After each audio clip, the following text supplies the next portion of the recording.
Buen día.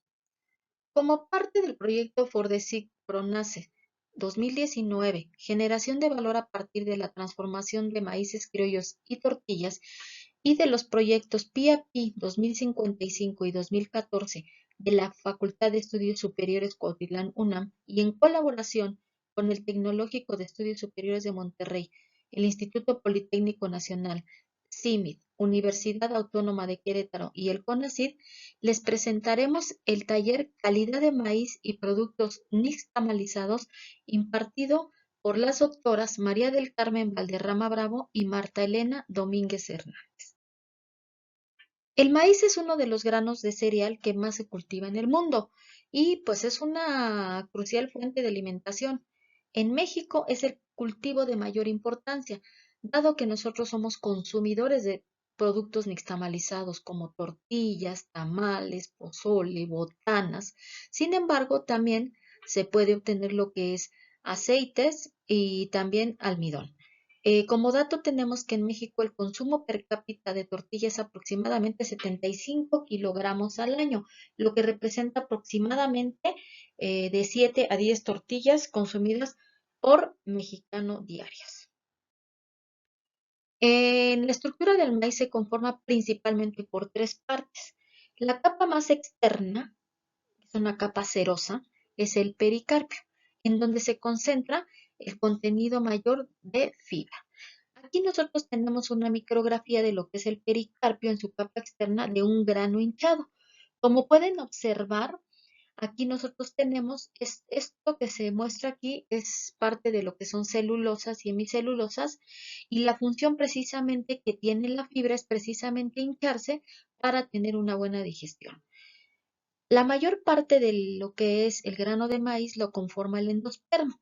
En el endospermo, nosotros lo que vamos a tener es proteínas, pero que son de baja calidad, y también vamos a tener dos tipos de endospermo, harinoso y cristalino.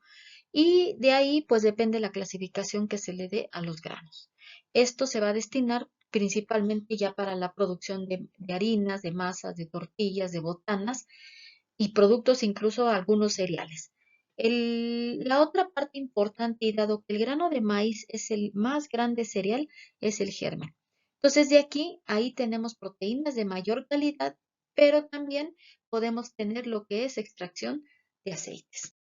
Ahora bien, dada la importancia y lo que podemos obtener con el grano de maíz, es muy importante que se maneje desde la semilla para su siembra, la cual debe de ser certificada. Y durante todo ese periodo se tiene que cuidar que no tengan contaminaciones ni daños, para que cuando llegue a la cosecha tengamos un producto de buena calidad. Llegado a la madurez fisiológica y a tener aproximadamente un 30% de humedad, se retira la mazorca de lo que es la milpa, y una etapa muy importante aquí es el secado. El secado de lo que es la mazorca debe de estar aproximadamente 14%. ¿Por qué es importante? Dado que podemos con una humedad alta tener proliferación de microorganismos. Ahora también pues podemos dañar el grano a la hora del desgranado. Es muy importante también que se lleve a cabo una limpieza para retirar cualquier materia extraña, para que cuando llegue al almacenamiento, esto evite que pueda haber incluso contaminación de otro tipo de plagas. Ahora bien, en el almacenamiento se debe de controlar muy bien la temperatura y la humedad relativa. El grano de maíz es un ser vivo y como tal, su actividad metabólica está latente. Al tener mayor temperatura y mayor humedad relativa, esta se acelera y la respiración es mayor, lo cual vamos a tener una producción mayor de gases que pueden incluso generar incendios en los hilos. También, al tener mayor humedad, al tener mayor temperatura, vamos a tener presencia tanto de insectos como de hongos. ¿Qué es lo que nos van a ocasionar los insectos en este caso por un mal manejo en el almacenamiento? Van a perforar lo que es el pericarpio y van a entrar a la parte del endospermo. La van a consumir totalmente y esto va a ser una pérdida de materia seca. Posteriormente, También la presencia de hongos. Si los hongos vienen desde el campo, los hongos que tenemos en campos se producen a partir de 25 a 30% de humedad. Aquí tenemos dos tipos de hongos, que es el Fusarium y la alternaria. Entonces, también esto lo podemos llevar incluso al almacén. Puede que en el almacén no se desarrollen porque se necesitan otro porcentaje de humedad y mayores humedades relativas. Sin embargo, pueden estar ahí presente y producir micotoxinas. Aquí, este tipo de hongos, por ejemplo, aspergillos y penicillium, se van a desarrollar en el almacén, por eso se les llama cuando no hay cuidados. Sin embargo, aquí podemos detectar a tiempo la presencia de estos hongos y se puede retirar la parte de grano dañado. Lo que hacen muchos productores es que para no perder, mezclan todos esos granos y luego ¿qué ocurre? Que cuando vamos a comprarlos, sobre todo a los pequeños negocios, encontramos granos manchados de rosa, negros o grises. Esos granos ya están contaminados con hongos. Y bueno, si esto no se controla, llegamos a tener altas humedades relativas en el almacén y la presencia de hongos de deterioro avanzado. Aquí definitivamente ya no se puede salvar la producción de los granos. Y aquí lo más importante es esa producción de micotoxinas, que son metabolitos secundarios que incluso pueden producir pulmonicinas o aflatoxinas, que son cancerígenas. ¿Qué tenemos como consecuencia si no tenemos un adecuado manejo en los granos? Pues vamos a tener modificación de las características organolépticas, mal olor, sabor, aspecto, decoloración, deterioro incluso en la calidad nutricional por pérdidas de proteínas, grasas, hidratos de carbono, vitaminas. También vamos a tener una reducción de peso en el producto almacenado. Y lo que ya habíamos mencionado, la producción de micotoxinas, los incendios en los hilos y aparte de que nosotros podemos tener problemas en nuestra salud, también las pérdidas económicas están presentes. Para esto es muy importante que el grano, una vez que sale del almacén, se tienen que hacer pruebas de calidad de estos granos. Una de ellas es la determinación del tamaño, que lo vamos a hacer midiendo la longitud, el diámetro y lo que es el espesor con un vernier para calcular nuestro diámetro geométrico. Otra medida es el peso hectolítrico. El peso hectolítrico se va a realizar en una balanza especial que tiene ya un recipiente de un volumen específico. Se va a depositar en el cono una cierta cantidad de grano, se deja caer de tal manera que se llene y posteriormente se realiza el peso. Es muy importante que en la caída se evite que se formen huecos, porque si no también eso nos influye en la medición. El registro va a ser la unidad de masa, que son kilogramos por hectolitro. Para ver el peso de 100 granos, se seleccionan precisamente granos limpios, de tal manera que se vayan a pesar y se da una clasificación de grandes, medianos y pequeños. En la industria de la nixtamalización, sobre todo masa y en la masa de la masa y tortilla, se requiere el grano más grande, da mayores rendimientos. Con respecto a la humedad, se va a pesar de 1 a 2 gramos de muestra y se van a depositar en estos contenedores de aluminio, los cuales se van a introducir a una estufa teniendo controlada la temperatura a 103 grados centígrados por 72 horas. Una vez terminado este tiempo, pues se hace la diferencia de peso y se registra para poder calcular qué porcentaje de humedad tiene el grano. El índice de flotación es una medida indirecta de la dureza del grano. Para ello se va a preparar una solución de nitrato de sodio al 41%. Se van a contar 100 granos limpios y se van a depositar en esa solución y lo que se contabiliza son los granos que flotan. En una tabla registrada por la norma mexicana hay una clasificación dependiendo los granos flotantes. Mientras menos granos flotantes se tengan, el grano es más duro. A mayor porcentaje de granos flotantes, el grano es muy suave. Y obviamente los tiempos pues van a variar. Si nosotros no controlamos el tiempo, podemos tener un material sobrecocido que va a tener grandes pérdidas de materia sólida. Bueno, aquí tenemos en esta figura una caracterización que se realizó de 6 genotipos de granos de maíz. Es muy importante que veamos esta parte. Aquí nosotros tenemos lo que son las líneas originales. ¿Por qué se hacen las cruzas y posteriormente llegan a un híbrido? Para mejorar ciertas características. Si nosotros observamos el grano híbrido H70 es una cruza de una cruza M55 por 54 y una línea que en este caso es ML242. Al observar nosotros aquí podemos ver que el grano H70 es el más grande de todos los granos. También lo podemos ver que en el índice de flotación es un grano muy duro que nos da buenas características para lo que es la nixtamalización. Ahora, aquí nada más tenemos una situación de la línea M54. Como original es un grano suave. En la cruza ya tenemos que es un grano duro. Entonces, eso precisamente es la idea de hacer estas cruzas para mejorar características que nos van a dar mejores productos.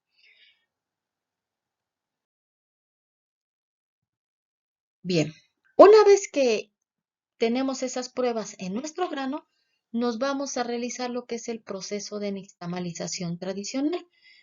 Ahora bien, necesitamos una parte de maíz por 3 partes o 2 de agua en una solución de hidróxido de calcio al 1%.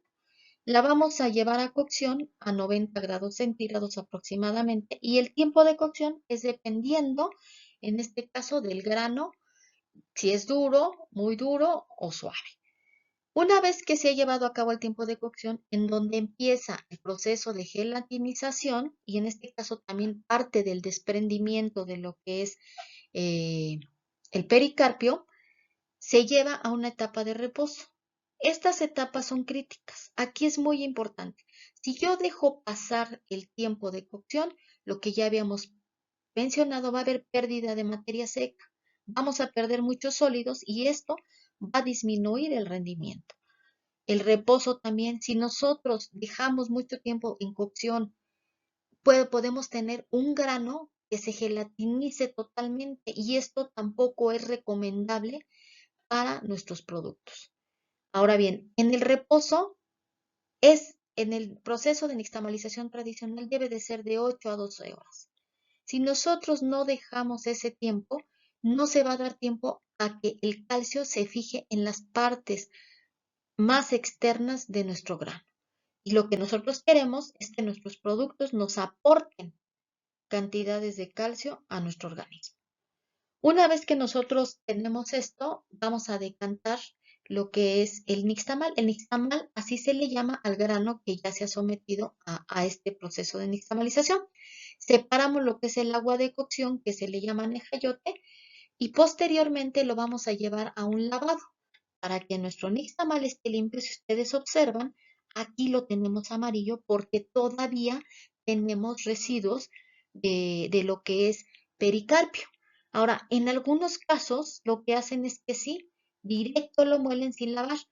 Lo que pasa es que esto nos puede ocasionar de repente el sabor, porque tiene todavía cantidades de lo que es hidróxido de calcio y nos da un sabor un poquito fuerte. Entonces, se recomienda lavar, pero algunos productores directo lo llevan a la molienda. En la molienda húmeda, ¿qué es lo que vamos a hacer? Vamos a tener, aquí tenemos un molino casero, pero finalmente los molinos que son semi-industriales o industriales también son molinos de discos y aquí es muy importante controlar la distancia, porque en esa distancia pues también va a depender y pues mientras más cerrado esté va a aplicarse más fuerza mecánica y esto va a hacer que dé más gelatinización a mi almidón. De aquí podemos pasar directo a formar la masa y tortilla o bien no la llevamos a un secado, el nixtamal. El nixtamal, Esta parte del nixtamal molido lo llevamos a un secado y también hay que tener un control en la temperatura porque si no también posteriormente puede influir a la hora que la volvamos a hidratar. Lo llevamos a una molienda seca donde ya vamos a obtener nuestras harinas. Aquí lo hacemos en un molino de martillos. Y bueno, ya una vez que se tienen las harinas, se puede preparar para botanas o bien podemos hacer masa, tortillas o algún otro producto. Y bueno, pues aquí están nuestros productos que pueden ser masa, tortillas, botanas. Ahora bien, dentro de la calidad de las harinas, un análisis muy importante es el análisis granulométrico. En el análisis granulométrico nosotros seleccionamos lo que son a partir de una serie de tamices, ya sea de Taylor, ASTM o British, que son las que más se usan, vamos a seleccionar de 5 a 6 tamices aproximadamente, los vamos a llevar a pesar. Vamos a colocar gomas para evitar las cargas electrostáticas y que se vayan nuestras partículas a ser aglomerados. También es muy importante que nuestras harinas estén secas. Una vez que se mete a este equipo que se llama rota, lo que va a hacer es que va a hacer movimientos vibratorios. Se van a depositar aproximadamente 100 gramos de muestra y se van a poner en la parte superior. Van a caer, las mallas son de mayor diámetro a menor hasta llegar a una charola. Se van a dejar aproximadamente 12 minutos, se retiran, se van a pesar las muestras con el tamiz para ver cuánto se quedó retenido en cada malla. Una vez que se han realizado ya el análisis granulométrico experimentalmente, los datos se registran en estas tablas en donde vamos a tener el número de malla, se va a registrar el peso retenido en cada malla, se obtiene lo que es la fracción de peso y obtenemos las medidas de la abertura de la malla que pasa y la abertura de la malla que retiene para obtener un diámetro promedio entre estas. También nosotros podemos calcular a partir de esta tabla de análisis granulométrico eh, valores para calcular lo que son diámetros promedios, pero ya de toda la muestra. Esto se hizo para un maíz amarillo y un maíz azul.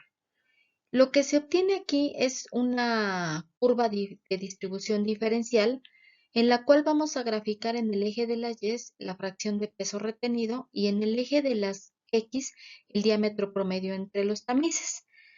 Como podemos observar, el maíz amarillo tiende a tener partículas más finas porque se encuentra más pegado hacia el eje de las Y. Sin embargo, en el maíz azul está más retirado. Ahora bien, en ambas muestras podemos observar un análisis homogéneo y aquí podemos mirar que aproximadamente al diámetro de malla de 0.5 nosotros tenemos para el maíz amarillo retenido el 47%. Sin embargo, para lo que es el maíz azul, en un diámetro de 1 milímetro aproximadamente se retuvo más del 50%. Tuvimos más retención en el maíz azul, sin embargo, las partículas aquí son más gruesas. Entonces, esto nos da indicios de cómo se encuentra distribuido y sobre qué tamaños de partículas se encuentran nuestras muestras. Otra prueba importante es el índice de absorción de agua y de solubilidad, que también de alguna manera nos relaciona qué tanto daño pudo haber en mi almidón. Se preparan aproximadamente en los tubos, se pesa 1 gramo de muestra y se le ponen 10 mililitros de agua destilada. Estas se van a tener en agitación y a 30 grados centígrados durante media hora. Posteriormente se van a centrifugar nuestras muestras y en 15 minutos a 3000 revoluciones por minuto. Lo que va a quedar suspendido, más bien lo que va a quedar en el fondo, va a ser como una pastita, es como un gel. Eso es lo que, bueno, ya con los cálculos vamos a poder obtener lo que es el índice de solubilidad, que son los sólidos que quedaron ahí contenidos, que quedaron solubles. Y lo que queda decantado, se va a decantar el líquido que quedó en la parte de la superficie y de ahí vamos a registrar lo que es el índice de absorción de agua. Entonces, ¿qué es lo que nos va a indicar? Nosotros tenemos aquí que a mayor índice de absorción de agua, nosotros podemos indicar que vamos a tener aquí nuestras partículas se van a hidratar y van a formar lo que es una red tridimensional para posteriormente formar un gel. Es benéfico que sea mayor el índice de absorción de agua. Aquí, como podemos observar en este tratamiento, el que me dio mejores resultados fue una harina que se secó el nixtamal a 55 grados centígrados y a una distancia de discos de 1 milímetro.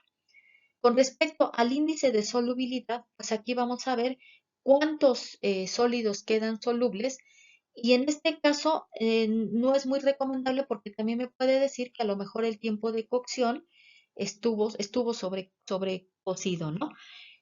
Aquí podemos tener incluso, si ustedes observan en esta parte, aquí nosotros podemos tener que, por ejemplo, una harina, un nixtamal que fue secado en invernadero donde no hubo control de temperatura, tuvimos más problemas en el índice de solubilidad.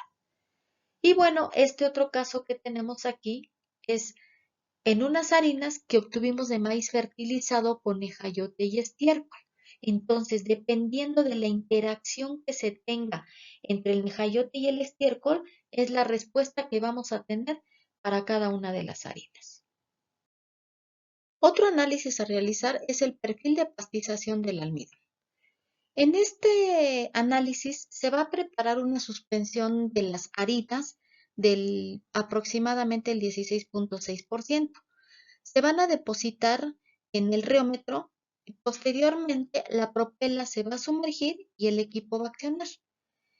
Va a ocurrir este calentamiento-enfriamiento en 3 etapas. Aquí en las curvas podemos observar que tenemos la primera etapa donde va a ocurrir el calentamiento de 50 a 90 grados centígrados y aquí se va a alcanzar una máxima viscosidad. Lo que ocurre aquí con el almidón es que se va a empezar a hidratar, se va a empezar a hinchar y va a ocurrir la máxima gelatinización. Cuando ya llegamos a la máxima viscosidad es porque ya los gránulos de almidón están totalmente hinchados e incluso empiezan a reventarse. Pasado esta primera etapa, se tiene un periodo en el cual la temperatura se mantiene constante a 90 grados centígrados. De aquí tenemos otro periodo que le llamamos breakdown, en donde vamos a tener una caída de viscosidad. Esta caída nos va a representar que mientras más drástica sea, menos estable es mi almidón. Ahora bien, después viene la tercera etapa, que es una etapa de enfriamiento de 90 grados centígrados a 50 grados centígrados, que se le llama setback, que es la diferencia de la viscosidad final menos la mínima viscosidad. Como podemos ver, es muy alto este periodo.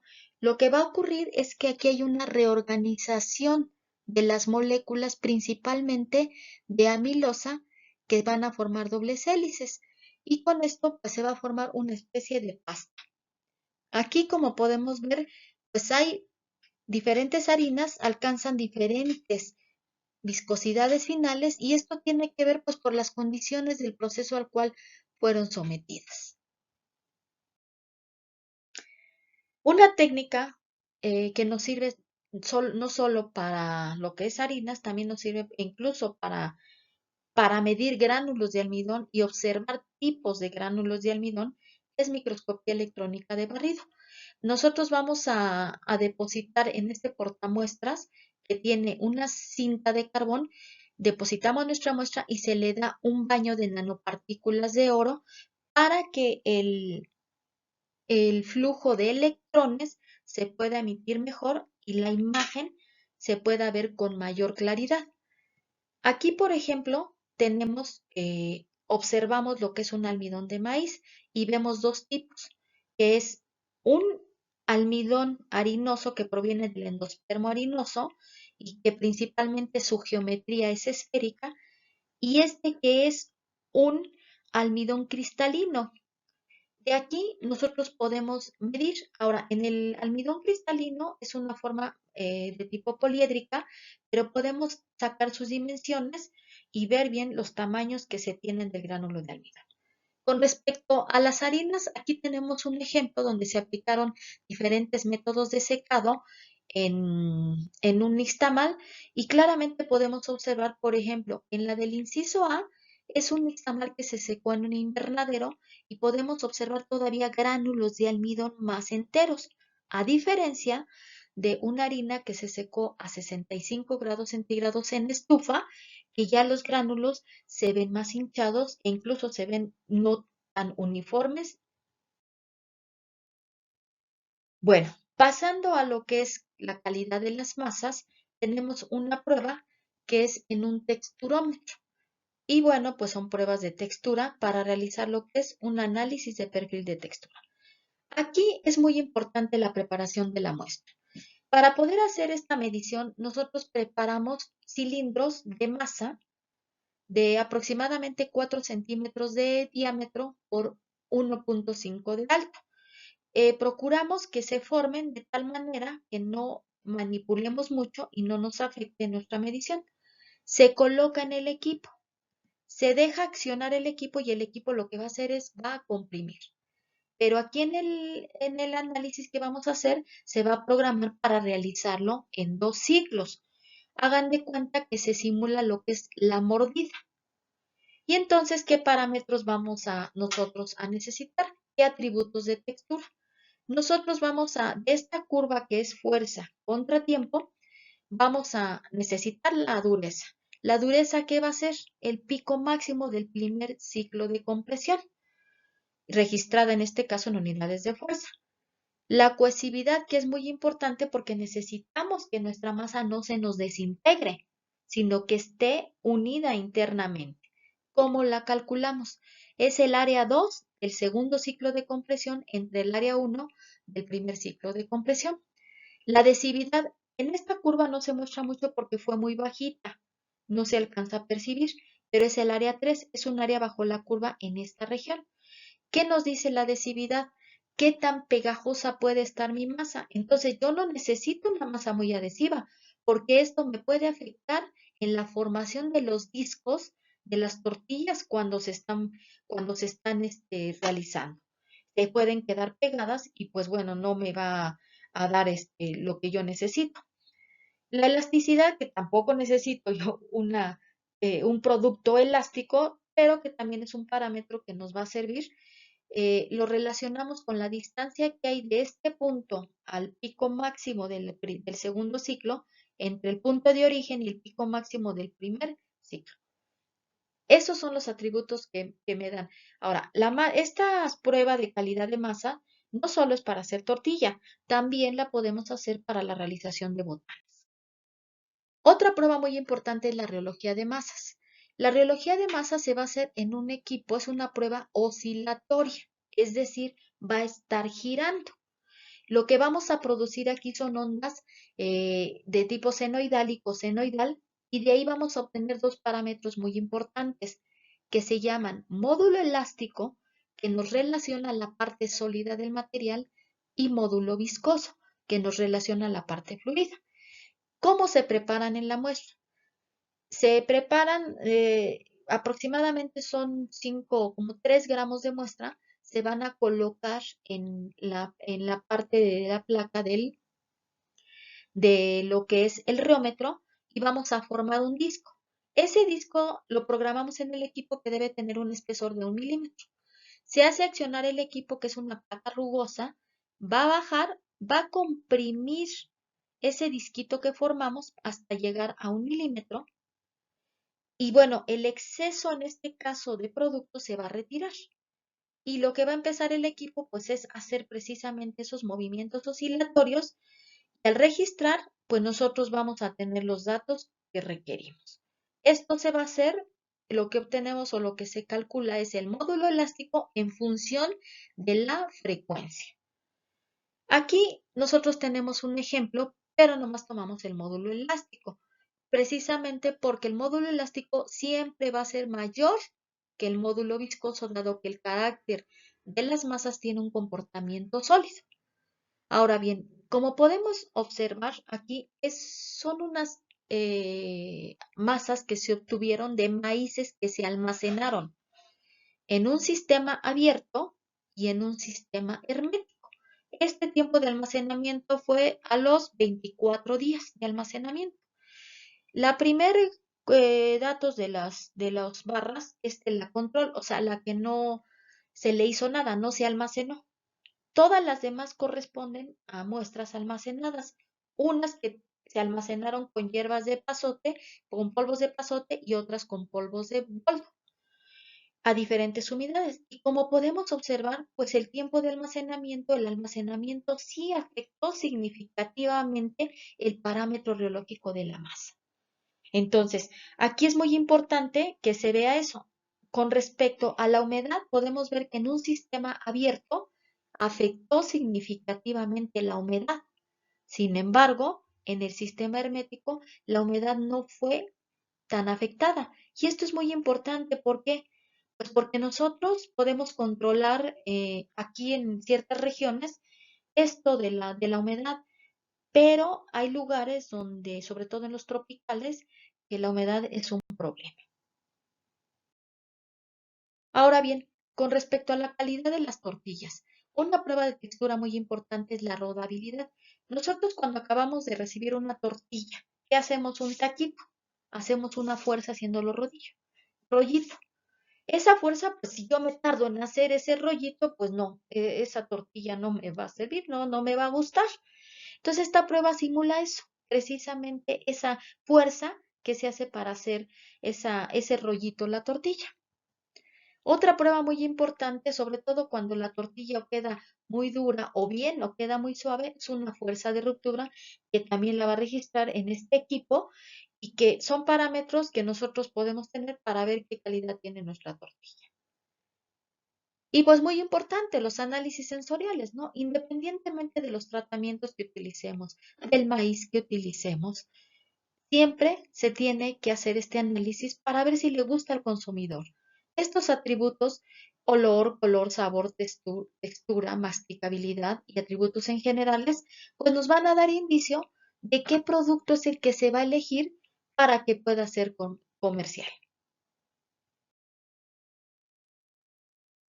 Con respecto a la calidad de botanas, aquí ponemos un ejemplo de lo que son unos churritos. Pruebas importantes de textura. Aquí no me interesa a mí evaluar dos ciclos, nada más un ciclo, porque lo único que me interesa ver es su dureza y su fracturabilidad. Aquí nosotros tenemos pues que este producto sea crujiente, entonces son parámetros muy importantes. Otra prueba también es el índice de expansión, que es una relación que hay entre el diámetro y la longitud, en este caso del churrito. También es muy importante. La humedad la podemos realizar en termobalanza y otras pruebas que también se realizan es la densidad y la porosidad de nuestro producto, ¿no? ¿Cómo vamos a realizar la densidad? Pues obviamente vamos a medir el volumen de nuestra muestra, la vamos a pulverizar y la vamos a mezclar con alpiste y en este caso vamos a registrar precisamente cuánto volumen, bueno, esa muestra se va a pesar y vamos a registrar posteriormente cuánto volumen se desplazó con lo que es el churrito ya pulverizado. Y bueno, también aquí de estos datos también podemos obtener lo que es la porosidad. Bueno, pues como parte de apoyo de todo este trabajo y esta presentación, pues son las publicaciones que hemos realizado y que nos han servido para seguir avanzando y tener aportaciones. Pues por nuestra parte ha sido todo. Gracias por su atención.